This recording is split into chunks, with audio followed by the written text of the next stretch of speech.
Choking के फ़ायदे क्या होते हैं? चॉकिंग की वजह से जो रेट ऑफ स्प्रेड है वो कम हो जाता है, एक्सप्लोसिव फोर्स वेलोसिटी बढ़ जाती है, रेंज भी बढ़ जाती है। तो वेलोसिटी फोर्स रेंज बढ़ जाती है और लैटरल स्प्रेड कम से कम होता है। अब बारी है प्राइमर की या प्राइमिंग मिक्सचर की। प्राइमर होता है कि ये परकशन कैप होती है at the base of cartridge, जिसके अंदर सेंसिटिव डिटोनेटिंग कंपोजिशन होती है। ओके, जो कंपोजिशन है उसमें पोटेशियम क्लोरेट है, एंटीमनी सल्फाइड है और मर्क्यूरी फुलमिनेट होती है। ओके, तो जो परकशन कैप होती है उसको प्राइमर कहते हैं। ओके, या फिर आप इसको प्राइमिंग मिक्सचर वगैरह भी कह सकते हैं। जो प्राइमर असल में क्या होता है, प्राइमर एक small charge of impact sensitive होता है। लेड सल्फिनेट आप याद कर लो। ओके, बेरियम नाइट्रोइड है, एंटीमनी सल्फाइड है, पोटेशियम क्लोराइड है, टेट्राजीन होती है। गन पाउडर एक्सप्लोसिव सब्सटेंस का मिक्सचर है जो कि बुलेट को प्रोपेल करता है by enormous pressure created by expansion of gases. 3 category का होता है, ब्लैक पाउडर, सेमी स्मोकलेस और स्मोकलेस पाउडर होता है। ओके, इसके बाद गन पाउडर, जो ब्लैक पाउडर है पोटेशियम नाइट्रेट 75% होता है। चारकोल, ओके, तो जो चारकोल होता है वो कितने परसेंट होता है? चारकोल यहाँ पे 10% है, जबकि सल्फर 10% होता है। नहीं, चारकोल 15 है जबकि सल्फर 10% है। स्मोकलेस में नाइट्रोसेलुलोज या गन कॉटन कहते हैं, या नाइट्रोग्लिसरीन भी यूज़ कर सकते हैं जिसको डबल बेस कह देंगे। सेमी स्मोकलेस में ब्लैक पाउडर और स्मोकलेस है 80/20। Characteristics of suicidal pistol shot, तो जो सुसाइडल के क्या कैरेक्टरिस्टिक्स होती है? तो पहली बात, नंबर ऑफ वुंड एक ही होगा, अटेम्प्ट्स ऑफ सुसाइड पहले कर चुका होगा, कॉन्टैक्ट शॉट वुंड होगा, जो साइट ऑफ वुंड है टेम्पोरल एरिया पे होगा, स्पेसिफिकली राइट हैंडेड के होता है left temporal area. Okay, centre of forehead है, आई है, लेफ्ट साइड ऑफ चेस्ट है, एपिगैस्ट्रियम में माउथ है और थ्रॉट होती है। जो वेपन है वो आपको किसी साइड के ऊपर मिल जाएगा। एटीट्यूड क्या होगा कि उसका बिहेवियर ठीक नहीं होगा। जो डायरेक्शन है वो अपवर्ड, फॉरवर्ड या बैकवर्ड हो सकती है, लाइक सुसाइडल या पिस्टल वुंड है। इसके बाद कैरेक्टरिस्टिक्स ऑफ शॉर्ट गन है, तो जो characteristics of short gun wound है या स्मूथ बॉर वेपन है, पहला कॉन्टैक्ट है।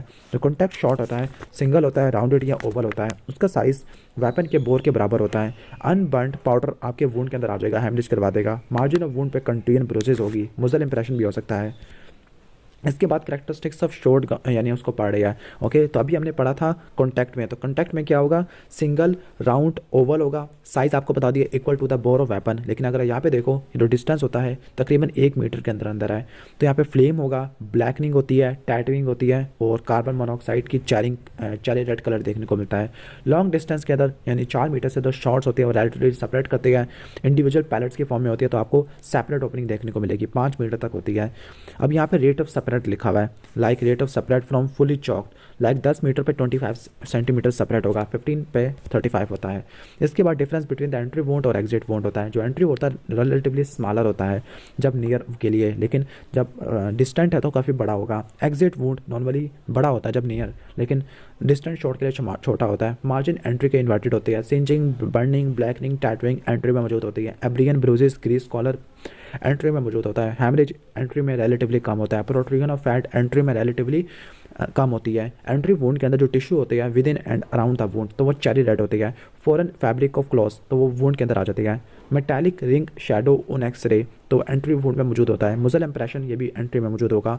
बर्स्टिंग इफेक्ट कॉन्टैक्ट शॉट के अंदर मौजूद होता है। इसके बाद आपको नजर आ रहा होगा कि जो पिक्चर्स है यहाँ पे एंट्री और एग्जिट वुंड की तस्वीरें नजर आ रही होगी। इसके बाद डिफरेंस बिटवीन सुसाइडल और होमिसाइडल गन शॉट है।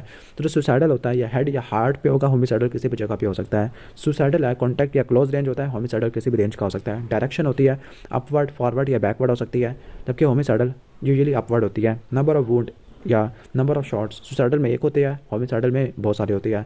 हैंड प्रेसिंग ट्रिगर, तो जो गन पाउडर ट्रिगर या रेसिड्यू नज़र आता है आपको, ठीक है। पोजीशन ऑफ वेपन आपको सीन पे मिल जाएगी। सीन ऑफ क्राइम की एक अकेले जगह पे सुसाइड किया होगा, जो नॉर्मली मेल ज़्यादा सुसाइड करते हैं। इसके बाद हम आगे चलते हैं रिकोशेट बुलेट और यानिंग बुलेट। जो रिकोशेट बुलेट ऐसी बुलेट होती है जो किसी ऑब्जेक्ट को स्ट्राइक करने से पहले ही किसी इंटरवेनिंग ऑब्जेक्ट को स्ट्राइक करती है, यानी टारगेट को हिट करने से पहले किसी इंटरवेनिंग ऑब्जेक्ट को स्ट्राइक करेगी और इसकी डायरेक्शन या उसका एक्सेस खराब हो जाएगा और फिर रिकोशेट होने के बाद अपने टारगेट को हिट करती है। यानिंग बुलेट ऐसी बुलेट है जो कि इरेगुलर फैशन के अंदर ट्रैवल करती है, ओके, ना कि उसकी एक प्रॉपर नोज ट्रैवल हो। नोज ट्रैवल का मतलब प्रॉपर लीनियर एक्सेस में वो मूव करती है। तो यानिंग बुलेट के अंदर इरेगुलर फैशन होता है इंस्टेड ऑफ ट्रैवलिंग नोज, जबकि रिकोशेट के अंदर ऑब्जेक्ट ऑफ टारगेट को हिट करने से पहले किसी इंटरवेनिंग ऑब्जेक्ट से स्ट्राइक करती है। टम्बलिंग बुलेट ऐसी बुलेट है जो एंड टू एंड रोटेट करती है ड्यूरिंग इट्स मोशन। इंसेंट्री बुलेट ऐसी बुलेट है जिसके अंदर फास्फोरस होता है, दैट मीन्स कि वो टारगेट को हिट करने से पहले इसमें आग पकड़ लेगी। फिर ये आपको इंसेंट्री बुलेट है, ओके। इसमें फास्ट बरस होता है। आगे express bullet and tandem bullet, ऐसी बुलेट ओके जो किसी पॉइंट ऑब्जेक्ट या किसी टारगेट ऑब्जेक्ट के ऊपर होल क्रिएट कर देती है, तो उसको होलो पॉइंट या एक्सप्रेस कहते हैं। टैंडम बुलेट या पीगी बुलेट, अब वेपन में डिफेक्ट हो सकता है या फाल्टी एमोनिशन है या जो फायर आर्म है काफ़ी अर्से तक यूज़ नहीं किया, तो एक मरतबा फायर करते हैं तो एक साथ 2 गोलियाँ निकल जाती है, तो उसको टैंडम बुलेट या पीगी बुलेट कहते हैं। सोमिनल बुलेट ऐसी बुलेट होती है जो कि एक्सीडेंट के ऊपर मौजूद होती है, सॉरी बॉडी के ऊपर मौजूद होती है काफ़ी अर्से के लिए, और इसमें फिब्रोसिस वगैरह हो जाती है, तो ये सोमिनल बुलेट होता है। आगे एग्जिबिट बुलेट या क्राइम बुलेट है, ऐसी बुलेट जो कि बॉडी के अंदर होती है, after postmortem examination is sent to the police station. Okay, यानी ऐसी बुलेट जो बॉडी में मौजूद होती है आफ्टर पोस्टमार्टम एग्जामिनेशन, और उसको पुलिस स्टेशन भेजा जाता है और फिर उसको कोर्ट भेजा जाता है फॉर फर्दर ट्रायल, तो उसको एग्जिबिट बुलेट या क्राइम बुलेट कहते हैं। इसके बाद नेक्स्ट है टेस्ट बुलेट, डम बुलेट और फ्रेंजिबल बुलेट। इसके बाद है टेस्ट बुलेट। ओके, कभी कभार एग्जिबिट बुलेट को माइक्रोस्कोप के अंदर कंपेयर वगैरह करते हैं, कंपैरिजन माइक्रोस्कोप के अंदर हम उसको स्टडी करते हैं। ओके, ठीक हो गया, जो कि किसी सस्पेक्टेड वेपन से फायर की गई है तो उसको टेस्ट बुलेट कहते हैं, यानी माइक्रोस्कोप के अंदर, कंपैरिजन माइक्रोस्कोप के अंदर ऑब्जर्व करना। डम बुलेट, डम बुलेट ऐसी बुलेट होती है जो नोज़ वाली साइड से हॉलो होती है। ओके, और जब ये बॉडी को स्ट्राइक करती है तो ये इनके जो बुलेट होती है इनके पार्ट्स स्प्लिट हो जाती है और ये डिसप्रोपोर्शनल ग्रेटर डैमेज करवा देती है। फ्रेंचेबल बुलेट ऐसी बुलेट है जो कि मोस्टली लेड से आयरन से बनी होती है। ओके, और ये भी जब इम्पैक्ट करती है तो ये टुकड़े टुकड़े में डिवाइड हो जाती है, बहुत ज़्यादा टूट जाती है, पीसेस के अंदर डिवाइड हो जाती है। फ्रेंचेबल बुलेट कहते हैं। रबर बुलेट या उसको बैटन राउंड या प्लास्टिक बुलेट कहते हैं। ये पॉलीविनाइल क्लोराइड से बनी होती है, 38 मिलीमीटर इन डायमीटर होती है, 10 सेंटीमीटर लॉन्ग होती है। ये ब्रूस या ब्रियन करवा सकती है, पंक्चर्ड वुंड नहीं करवाती। पुलिस यूज़ करती है, लाइक अगर किसी जलसे वगैरह एहतजाज करने वाले लोगों को भगाना हो तो ये यूज़ करते हैं।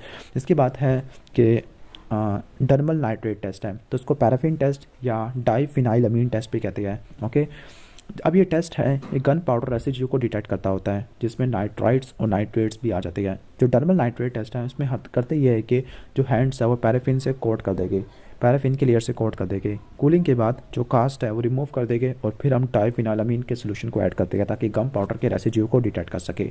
इंटरप्रिटेशन की तरफ आ जाती है, जो पैराफिन के अंदर ब्लू फ्लैग्स होते हैं अगर देखने को मिले दैट मीन्स कि वो पॉजिटिव टेस्ट है, लेकिन फाल्स पॉजिटिव रिजल्ट भी आ सकता होता है, स्पेसिफिकली उन इंडिविजुअल के अंदर जिन्होंने कभी वेपन को फायर नहीं किया, क्योंकि नाइट्राइड्स एटमॉस्फेयर के अंदर मौजूद होते हैं। इसके बाद है ये यानी ये डर्मल नाइट्रेट टेस्ट बता रहे हैं, यानी पहले पैराफिन है, फिर कास्ट को रिमूव करना है, फिर इसको डाइफिनाइलमीन से ट्रीट करना होता है। आगे है कैनेडी फिनोमिना। कैनेडी फिनोमिना का मतलब ये है कि जो गन शॉट वुंड होती है, गन शॉट वुंड है, तो अगर सर्जिकल अल्टरेशन करे या स्विचिंग करे तो प्रॉब्लम क्रिएट हो जाती है। ओके, और फिर ये इवैल्यूएट करना कि एंट्रेंस वोट एग्जिट वुंड तक काफ़ी ज़्यादा डिफिकल्ट हो जाता है, क्योंकि पहले ये कैनेडी के ऊपर देखा गया था, तो ये कैनेडी फिनोमिना बहुत सारे बंदों पर देखा गया है। तो ये ख़त्म हो गई है हमारी स्लाइड्स।